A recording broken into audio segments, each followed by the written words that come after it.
ذہن میں یہ آتا ہے کہ جی میں نے تو پچھلے 20 سال سے نمازیں نہیں پڑھی، قضا کرتی تھی. تو بھائی اگر آپ نے کسی کا قرض ادا نہیں کیا اور اب ایک وقت میں دے بھی نہیں سکتے تو کیا کرتے ہیں؟ اس کی انسٹالمنٹ بنا لیتے ہیں. انسٹالمنٹ دینا شروع کر دیتے ہیں تو قرض لینے والے کو بھی تسلی ہو جاتی ہے. تو جس کی 20 سال کی نمازیں رہتی ہیں اس کو چاہیے کہ روزانہ 5 نمازیں کم از کم قضا پڑھا کرے. نوافل قبول نہیں ہوتے جس کی قضا نمازیں بچتی ہوں. اس کو چاہیے کہ نوافل کی بجائے بھی قضا نماز کی نیت کرے. تہجد میں قضا نماز پڑھے، اشراق کے وقت پڑھے، چاشت کے وقت، اوابین کے وقت، ہر وقت یہ پڑھے. ہاں جب اشراق کے وقت قضا نماز پڑھے گا اللہ خود بخود نماز بھی قبول کر لیں گے، نفلوں کا ثواب بھی دے دیں گے.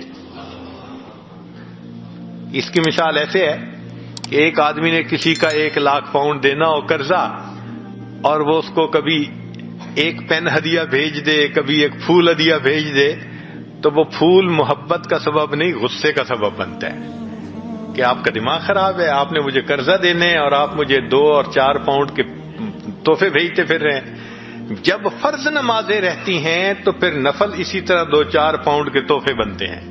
اس لیے قضا نمازیں پڑھنی اہم ہوتی ہیں. کسی نے روزے نہیں رکھے تو ان سب کا حساب لگا کر روزے رکھنے شروع کر دے. یہ شرط نہیں کہ گرمی میں روزے رکھے، آپ سردی کے موسم میں جب دن چھوٹے ہوتے ہیں بھلے اس وقت روزے رکھ لیں، مگر روزے رکھنے پڑیں گے. ہم نے بعض دوستوں کو دیکھا ہے 15-15 سال کی قضا نمازیں ادا کی اور 20-20 سال کے روزے رکھے انہوں نے. عورتیں خاص طور پر، چونکہ نماز تو ان کو معاف ہوتی ہے ایام میں، روزے تو قضا کرنے پڑتے ہیں، وہ روزے کی قضا نہیں کرتی اور بھول ہی جاتی ہیں. خاص طور پر اس کا حساب لگا کر ان فرائض کا پورا کرنا یہ ضروری ہے. ذہن میں آتا ہے کہ میں نے تو فلاں کی غیبت کی، میں کیا کروں؟ بھئی اگر آپ نے غیبت کی تو اب آپ ان سے معافی مانگ لیجئے، اور معافی مانگتے ہوئے ان کو ڈیٹیل بتانے کی ضرورت نہیں ہے. اگر ڈیٹیل بتائیں گے تو یہ دشمنی بن جائے گی، الٹا کام خراب ہو جائے گا. ہاں اتنا کہہ دیں جی آپ کے حقوق میں اگر مجھ سے کوئی کوتاہی ہوئی آپ مجھے معاف کر دیں. شریعت کہتی ہے اس نے کہہ دیا معاف کر دیا تو بھی معاف ہو گیا. اگر اس نے سن کر فقط مسکرا دیا کوئی بات نہیں پھر بھی معاف ہو گیا. تو دنیا میں تو معاف کروانا بڑا آسان ہے.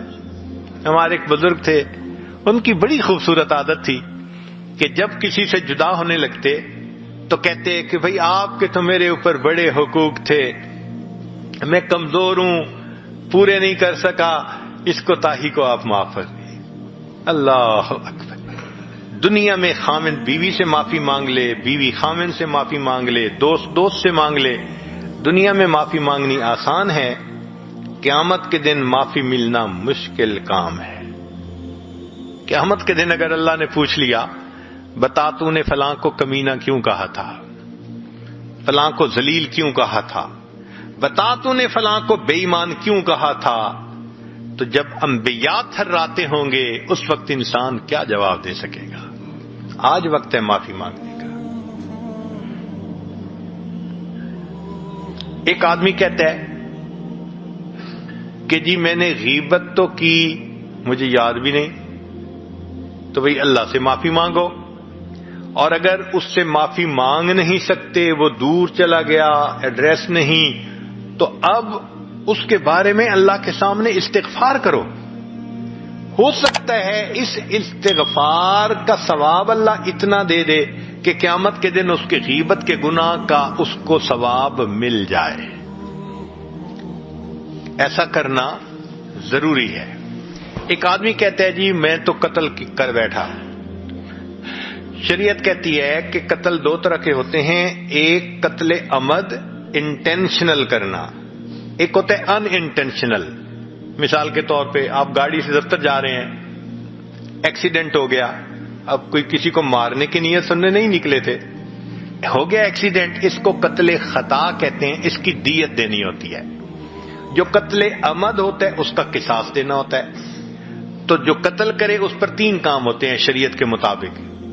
ایک، جو اس کے ورثاء ہیں ان کو قصاص ادا کرے، پہلی بات. نمبر 2، اللہ کے سامنے توبہ کرے کہ اللہ کے حکم کو توڑا اس نے. اور نمبر 3، جس بندے کو قتل کیا اس کے لیے استغفار کرے. اس کے لیے استغفار کرنا بھی اس کے اوپر واجب ہوتا ہے. 3 کام کرے گا اللہ اس گناہ کو بھی معاف فرما دیں گے. ایک بندہ کہتا ہے میں نے چوری کی مال کسی کا، شریعت کہتی ہے چوری کا مال واپس لوٹاؤ. کہتا ہے جی وہ تو بندہ ہی فوت ہو گیا، بھئی اس کے ورثاء کو لوٹاؤ. اور جی ورثاء بھی اب نہیں پتا کون کون ہے.